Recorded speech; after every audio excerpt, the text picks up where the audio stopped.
Imagine sending your kids off to school on a Tuesday morning only to receive a frantic last-minute call that classes are canceled because criminals struck overnight. And this is exactly the nightmare that unfolded for families in Michigan City, Indiana.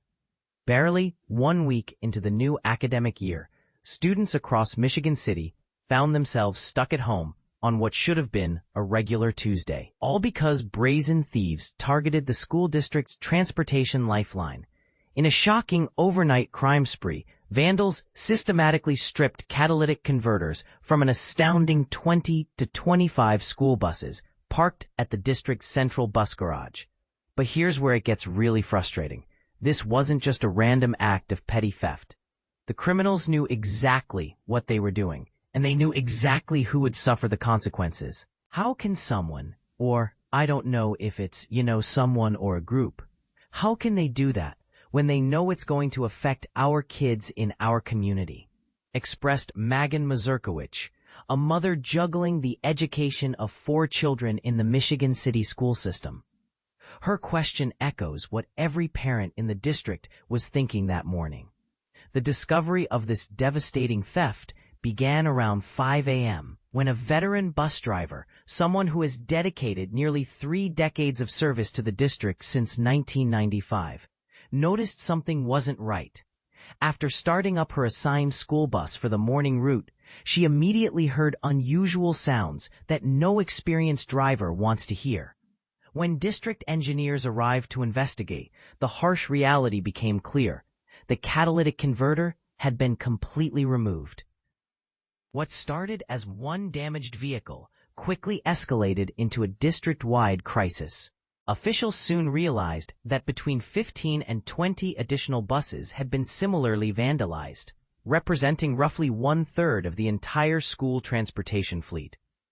This massive scale of theft made it completely impossible to operate normal bus services, forcing administrators to make the difficult decision to implement an emergency e-learning day for all students with virtually no advance notice.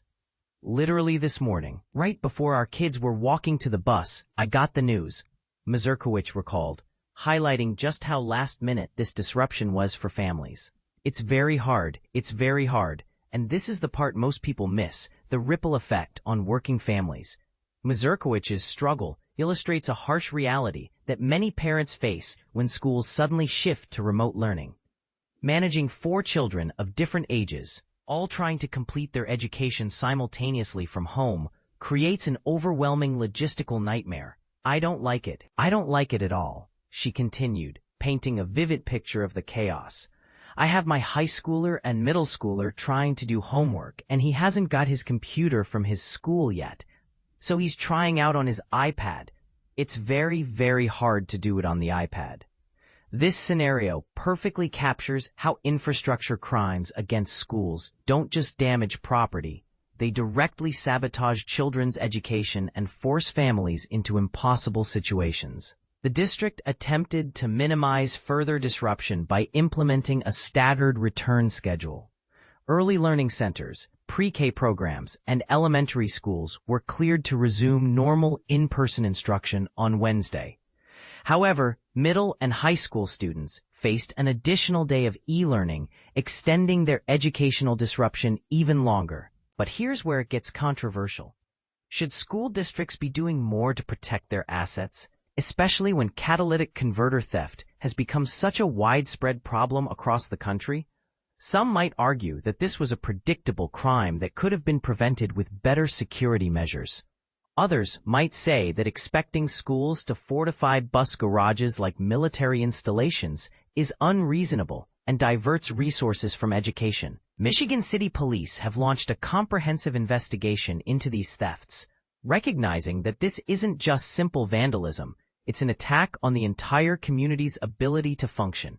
Catalytic converters have become hot commodities for thieves because they contain valuable precious metals and can be removed relatively quickly from underneath vehicles, then sold to unscrupulous scrap dealers. Investigators are actively seeking any information that might help identify the perpetrators of this educational sabotage. Community members with relevant details are encouraged to contact Corporal Brinkman directly at 219-874-3221, extension 1088, or reach out via email at abrinkman@emichigancity.com. This incident raises important questions about community responsibility and school security. When criminals target educational infrastructure, they're essentially holding entire communities hostage. Is this becoming the new normal, where schools need to budget for anti-theft measures instead of classroom supplies? What's your take on this situation? Do you think schools should invest more in security to prevent these kinds of attacks? Or should communities focus on addressing the root causes that drive people to commit these crimes? Should there be harsher penalties for crimes that directly impact children's education?